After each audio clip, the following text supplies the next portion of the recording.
Welcome. In just the next few minutes, we're going to take all that complex health advice and boil it down into a simple, actionable plan to protect your heart, even with a crazy hectic schedule.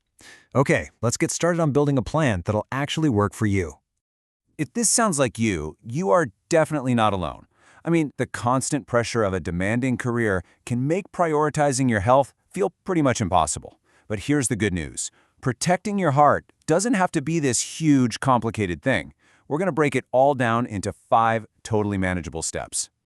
All right, so our journey to a healthier heart, it actually starts, believe it or not, in the bedroom, not the gym. So let's talk about the incredible power of sleep. It is the foundation for everything else we're going to cover. Now, what's really fascinating here is the direct cause and effect.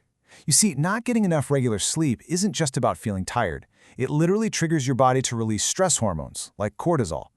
These hormones kick you into fight or flight mode, making your blood vessels constrict and your heart pump way harder. This creates real, measurable instability in your cardiovascular system. So the takeaway here is to start treating sleep like an important meeting you'd put in your calendar. You have to be intentional about it. Don't just sort of fall asleep by accident with the TV on. And hey, if you have a bad night, it happens to all of us. Our source material points out that a simple 30 to 60-minute nap can actually do wonders to help reset your system. Okay, next up. Let's talk about how smart eating builds on that solid foundation of rest. Now, this is not about forbidding all the foods you love. No way. It's really just about being more mindful and responsible with what, and maybe more importantly, how much you eat.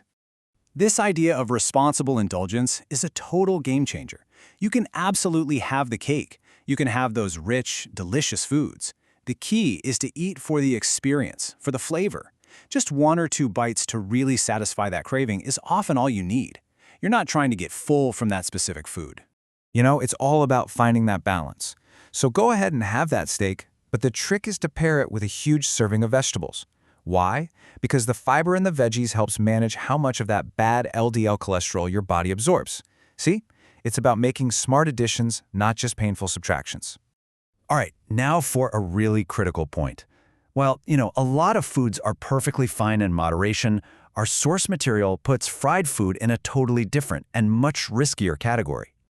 The message here is crystal clear.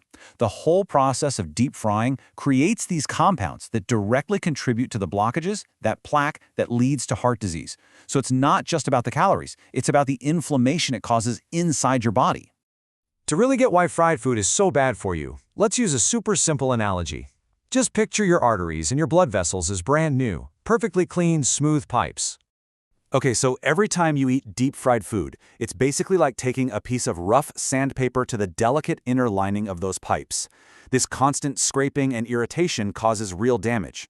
And this is the end result. That damage creates inflammation in all these little rough patches. Well, those spots become the perfect sticky surface for bad cholesterol and other gunk to grab onto and start building up into plaque. So the big takeaway? Just choose stir-fried, baked, or grilled options whenever you can. Simple switch.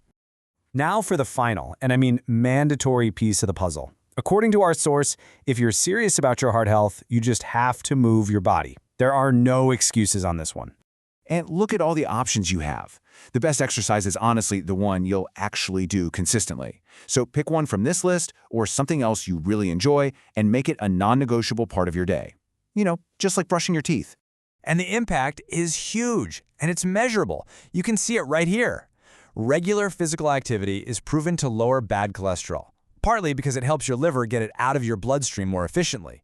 And for people with mild high blood pressure, it can sometimes even reduce or eliminate the need for medication. I mean, that's incredibly powerful. So, we've covered the 4 big actions: better sleep, smart eating, avoiding fried foods, and getting daily movement. Now, let's pull it all together into a super simple tool you can start using literally today. You can use this simple checklist just to build some momentum. And remember, it's not about being perfect every single day. Nobody is. It's really about building awareness and creating consistent habits. Those habits are what add up over time to protect your heart for years and years to come. Real lasting change always starts with one small action. So as we wrap this up, just ask yourself, what is the one thing from this guide that you can commit to doing right now, today? Because that's where your journey begins.